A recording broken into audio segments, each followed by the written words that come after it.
Welcome to Three Lame Guys! We're three. There's guys. They're lame.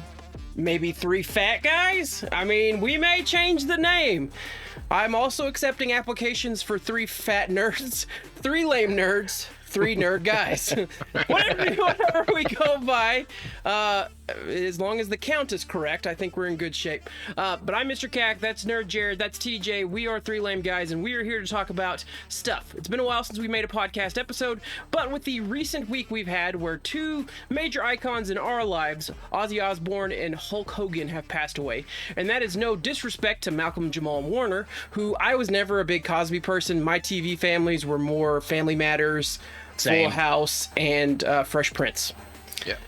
So, no offense, Malcolm Jamal Warner, very loved, very iconic, very impactful, very good guy. Out of the list of people, probably the more holistically well-rounded person of the passing. But Jared and TJ come from a background of rock and roll. They had a band. They've had a couple bands. They love the music. They love music. They are musically inclined. So Ozzy Osbourne, I assume, probably a big part of at least some of your background. And then all three of us are big wrestling fans. So the Hulkster was running wild in our youth.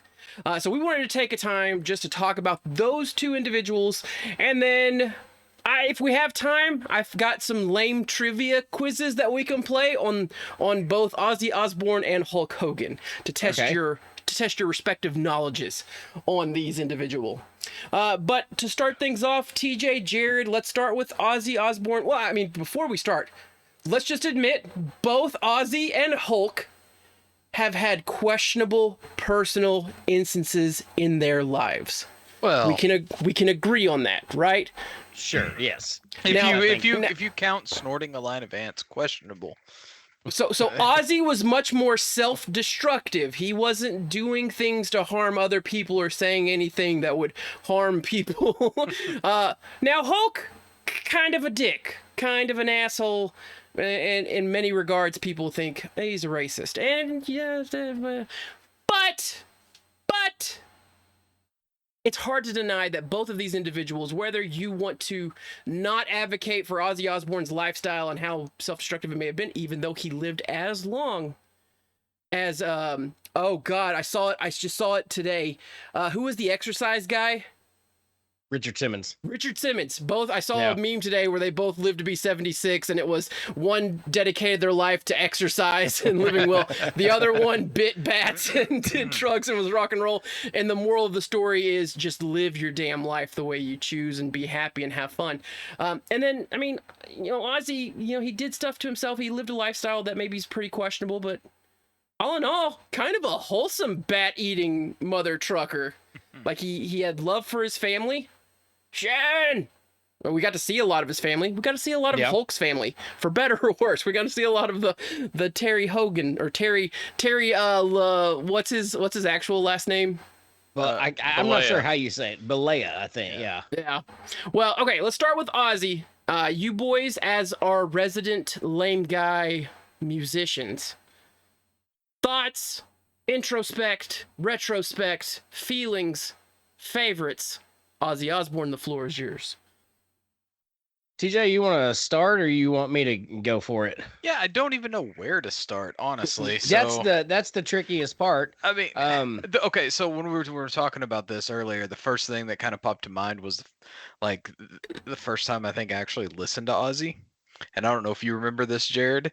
It was junior high, and we were like really into country music at the time, and Ozzy Osbourne was, Satan worshiping and all this stuff, and I was pissed off. And someone had the Osmosis album on CD, and I had my little Walkman CD player, and I listened to it. And you got all mad because I was listening to Ozzy Osbourne. Yeah, because you'd betrayed us, man. You were like, and then eventually he got me over to the dark side. But it took me a little bit because I went through a real unique phase, and where in the '80s, late '80s, early '90s. I was a big, Bon Jovi, Def Leppard guy. And then I heard Garth Brooks, and I was like, hey, this is good old family fun, country, wholesome, I'd still not even really understanding what the lyrics were about. And I went through a country phase until, probably the late 90s and I think what actually changed it all was I heard Inner Sandman. And then I was like, oh, it kind of, the first time you hear Inner Sandman after you've had a life of country music, it kind of tickles you different, and it was a good tickle. And I was like, I should listen to more of this because I'm an aggressive teenager, blah, blah, blah. But no, I do remember that. I want to say the first. I want to say the first Ozzy. I think we all heard Iron Man. So like I'm not gonna count Iron Man because like a lot of us grew up singing it or versions of it on the school ground, on the playground. That we all kind of knew it, but we didn't know it was a song. So like I don't count that one. Probably the first one I really remember is Crazy Train, um, because when we started to play some of that music, and I started to, you know, going from Metallica and listening to other things like.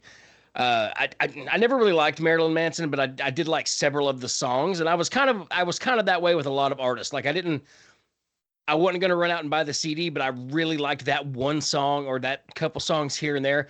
And so I think probably Crazy Train was my first, and then slowly it just started. Actually, no, I take that back. It was Sabracadabra on Metallica's Garage Incorporated, because I was like, who did the original version of this? And then we went back and listened to those original tracks, and I was just like old Sabbath stuff, and just kind of got hooked from there. Ozzy is one of those type of people too that I would say, like, regardless of what happened in his personal life, production wise, like any of the things he did, like none of it ever sounded bad. None of it. Could we talk about a couple things? One, how badass is it to go out the way he did? Yeah, I want you to man. think of this. Like, I mean, he is knocking on heaven's door at this point and goes and puts on this massive, massive show. Plays with Black Sabbath one last time, plays as his Ozzy bandmates one last time in his hometown, and then signs off. I mean, and then not only that, but like, I think I heard something where it's like 100 and some odd $1 million donated to charity to fight Parkinson's and to like Yeah, kids charities. Like the entire proceeds of the concert was donated all the donated, proceeds. every bit of it. And like, yet I remember people being like, Ozzy Osbourne, he's satanic, he's evil, he's this, and then he goes and does this. I mean, come on, man, that's awesome. But to So go that out, I mean, the way he did though, like even just to, play one last show with his family. And I mean, not only that, but think about all the bands and all the people that he had on that concert. It's Mhm. literally like his actual family and then like his surrogate kids, grandkids, and great grandkids all together, like just celebrating. That's just badass. um, I do want to because that seems to be the thing that always gets brought up with Ozzy, is the satanic type stuff. And a lot of that stemmed in the late 80s because which Ozzy was very dark in his music sometimes, but he sort of described it in interviews as sort of like you know, the songs weren't, they're not meant to be cheery songs. They're songs about darkness and feelings and all No. these emotions that there's a lot of imagery in them to paint the picture to kind of to get the feeling across. And what happened was there was a bunch of satanic groups that was like, yeah, we're going to use that imagery, and Ozzy's our, we're going to make Ozzy sort of our icon. And once that got the moniker, it never truly went away. And I feel like that's so bad, but I also feel like Ozzy did the best he could with that, and kind of like it gained it. I mean, and in a way, it gained him new followers, and like TJ said, and it wasn't just that Ozzy's, donated to charity. He was a very charitable man. Yeah. Yeah. Again, like I said, the worst things that you can find about Ozzy. Now, there's some of like there's an incident where someone shot some people and they said that they were listening to one of his songs before it, and then there was someone that took their own life listening to a Suicide song. Solution. Yeah, Suicide Yeah. Solution. But is that really Ozzy's fault? I mean, I'm not going to pin that on him. Now, the big thing for Ozzy, besides the satanic stuff, which is at most half of his Wikipedia page, is his cruelty to animals. He bit a head off a dove, he bit a head off a Okay. bat, and then he's admitted that he's killed at least 17 cats during the 80s by his own gun because he was just on drugs and it was the 80s. So that's the worst Hold on. that a rock star has pinned on them.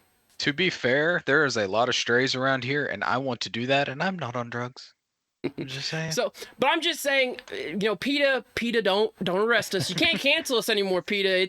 I don't know if you watched South Park this week, but we can start going back to 90s level of stuff. But I'll say that if that's the worst, that someone who for most of his musical career was labeled a Satanist or, moving the satanic meter in here in America and corrupting youth, if the worst is that he caused harm to animals, it's still kind of a dicky thing, but at the same time, that's not seeming all that bad when you look at rock and roll's history. Just to be fair, saying. I was gonna say the whole bat thing though, like he was biting heads off rubber bats, and someone threw a real Yeah. bat on stage. To be So fair, not his and fault. So not his not fault. his fault. Not his fault. Also, that bat was dead. So, I mean, he didn't kill it. He And just listen- bit the head off of it. And listen, he was in Ghostbusters 2016 Answer the Call. I think he paid a penance that most shouldn't have to pay in their lifetime. So I think we should forgive him because he went and martyred himself into that god-awful movie where Chris Hemsworth does a choreographed dance with all of the cast. Listen, if Texans can forgive him for peeing on the Alamo, then I think everybody should be able, because that's like, that's a big deal in Texas. And when even Texans are willing to go, it's just Ozzy, that, wasn't how banned much for- how he was much banned charity for a should the while, rest of though. us have? 9 years, Yeah. 9 years in San Antonio. I wasn't he was- bloody f***ing forgetting it. I remembered it. It's right there where I peed. Ozzy. I honestly do think though, like I mean, a lot of people like came to know like Ozzy Osbourne through like the reality shows, and like I'm not a fan of reality shows, and I hate reality shows, and we'll probably talk about this with Hulk Hogan as well, which is kind of the same thing. But like I kind of thought the reality shows really kind of it broke the perception of who he was, to where like you see someone crawling around creepily in like the No More Tears music video or something, and then all of a sudden you see him like cleaning up dog poop and yelling at for his wife. Sharon! It's I mean it's completely like different. I feel like at Yeah. one point there was a sentimentality there from like public perception. It's like, someone get Ozzy out of that house so he can relax, please. Yeah. Please get that sweet Satanist out of that house so he can have a moment to himself. Gosh darn it. So I got one more Aussie thing. Yeah. I'm kind of with TJ. I've never really super loved the reality TV. You watch them because it's like watching a freight train. Or it's like watching a train wreck. Yeah. A freight train wreck, if you would. but like, because you don't know what's going to happen. And I think that was the introduction, honestly, into the reality TV era of subtitles, because we couldn't understand Ozzy. And ever since then, everybody's like, hey, anytime we got a guy from that may be across the pond or a Southerner, we know how easy this is. Let's just slap them subtitles on there. But it wasn't really the Osbournes, the show. So once me and TJ started, I don't know how TJ feels about the Osbournes Wanna Believe, but that was one of my favorite shows, because it's Jack, who's a paranormal investigator now, with Sharon and Ozzy, and they're reviewing all these internet videos. And of course, it's so funny because Jack is pretty invested into the paranormal. And every time Ozzy always would go back to like it's double exposure. It's double exposure. It's like, Dad, it was the 50s when this was. But it's just so fun, and like they had this scale, like, where would you rate this on 1 to 10 on this scale of how scary it is? And I was just like, oh, it's a 2. And it could be a really neat piece of video. And I'm like, wow, that's pretty compelling. I was like, oh, it's a 2. It's a lightning bolt. And to me, that's where I had the most fun with, because it was Ozzy and family time, and it wasn't and it was like when they would go to commercial and come back from commercial, you know how TV shows will show a little behind the scenes type stuff. Apparently, Ozzy had to go to the bathroom quite frequently, and because it was always him like, "I'll go to piss again," get up and and they're having fun with the dog. So not only just the music, but getting him to see, getting to see him in a role like that. It's sort of like, well, it's how we feel like about a lot of those other rock stars or wrestlers or whatever that get up there to that where, outside of what they would normally do, what they got famous for, and we get to see not really the real them, but the real them. And I thought that was kind of cool. He's definitely going to be missed. So I want to go back to the point that both of you made and kind of tie it all together, because Ozzy, when he passed, not to compare or contrast, and I don't want to kick anyone while they're dead, but if you compare and contrast the reception Ozzy Osbourne received in comparison to Hulk Hogan, where both had fans with reverence, stories about how they impacted, but then Hogan always had a caveat. There was always people that would come in caveat or bring up Iron Sheik and Iron Sheik's thoughts about Hulk. There was always these additional thoughts with Hulk. It was like, I liked Hulk Hogan, the character, but both Ozzy Osbourne, it seems like, dude was a family man. Dude lived a rock star lifestyle. Dude was good to everyone that he interacted with, and in turn seems to be beloved by not only fans, but beloved by the community of rock that he built. As Jared said, his surrogate family. And I think that that's so awesome because, like, you saw, and TJ, you mentioned this, he basically got to call his shot going out. He had a fine, it was listed as the final show. Not how many people would you love to have had an opportunity before they passed to have their one final moment to go out? I've been listening to wrestling radio this week, and this was before Hogan's passing, so they were fixating on Ozzy on Busted Open, and it was like, it's not a great comparison because people, but in a wrestling kind of regard, it was like the Ultimate Warrior's passing, where he got to come back to WWE, he got to have his moment, he got inducted into the Hall of Fame, he said his words that were from his heart, that was pumping probably very crazily at that time, and then he got to go out as what he wanted, as he envisioned himself. Ozzy got to go out the way he wanted. He got to have that big show where he had many guests come and perform on his behalf, perform because of their love for him, perform because they've idolized or they grew up or they were influenced by his music. He got to see it.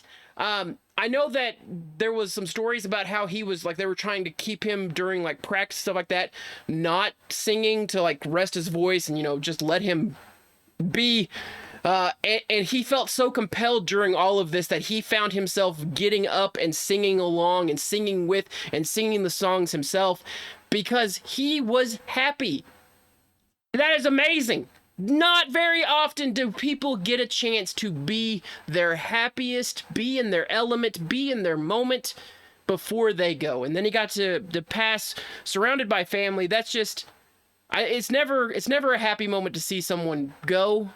But gosh darn it, if you're going to write a storybook ending for how I want to go, doing what I love, being with the people I love, like, that's just awesome, man. That's just fantastic. And Three Lame Guys, we will never have the words or articulation to really, iconicize this man. We're doing the best we can. And we're going to do some really crappy trivia here in a second. But I just wanted to be genuine for a moment and just say, dude was awesome. Dude got to go down the way he wanted to go down. Listen, no one wants to go down, but gosh dang, man. Again, if you're going to have your time, what a heck of a way to go out on this and make his ride up that crazy train up into the sky, where now he's yelling at the good Lord, God!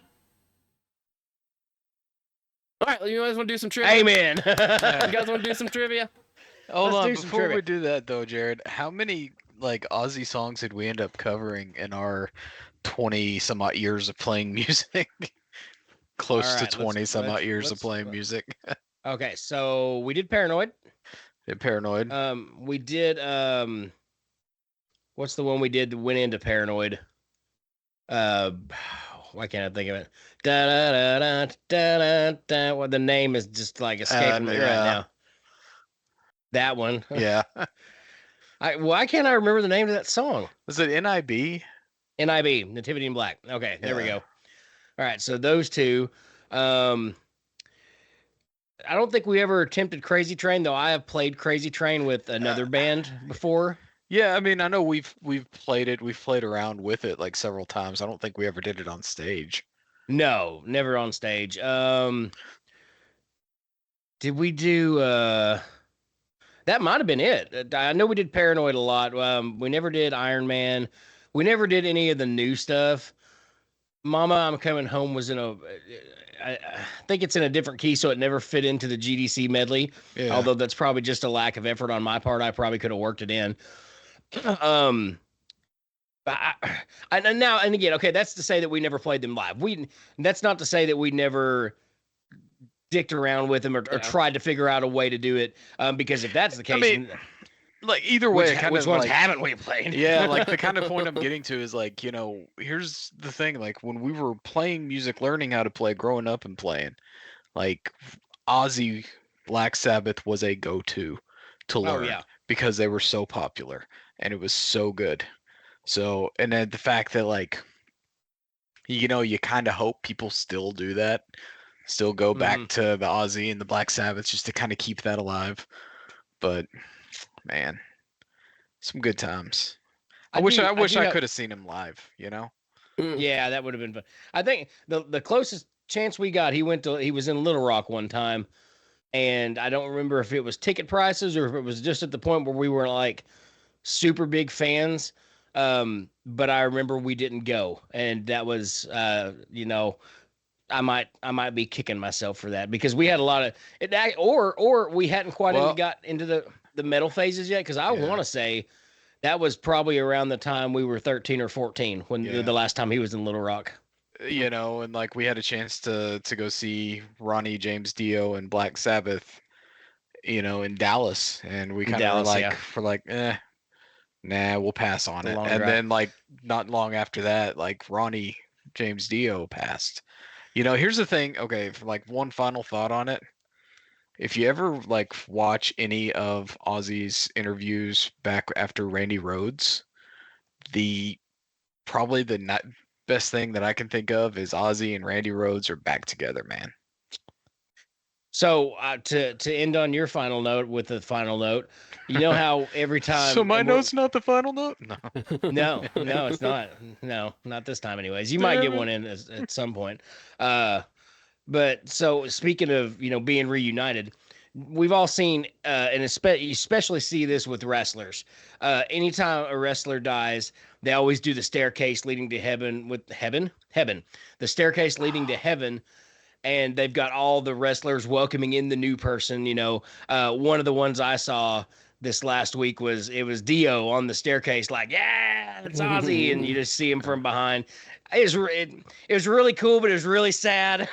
Well, I saw one. It was Lemmy from Motorhead. Lemmy and Ozzy were really good friends. Like they wrote "Mama, I'm Coming Home" together. Mm-hmm. So, gosh, man, like, yeah. I was sitting there thinking, I listened to a lot of Ozzy's Boneyard past like several days going to and from work and everything. And I'm just sitting there thinking, I'm like, man, like heaven's rocking out right now. Like seriously, like I'm like, you have Ronnie, well, you have Ozzy, Lemmy, Cliff Burton, Dime, Vinnie Paul, just dude. It's got to be crazy. Say what you want, but the afterlife has all the best comedians and musicians right now. Oh, yeah. All right. Let's do us a little goofy quiz. Okay, so there's 5 quizzes. We're not going to do all 5. I would like to ask you boys which one of the 5 you would like to do. There The are easiest. 3. There are 3 that are described as average. There is 1 described as tough. There's 1 described as very difficult. So you want to do the average? Let's do one of the. Well, so here's the introduction, TJ. In 2024, Ozzy Osbourne was inducted into the Rock and Roll Hall of Fame for a 2nd time, once with Black Sabbath, then as a solo artist. Can you put some of his biggest featured albums, 4 group and 6 solo, in chronological order? Oh shit! I think I could.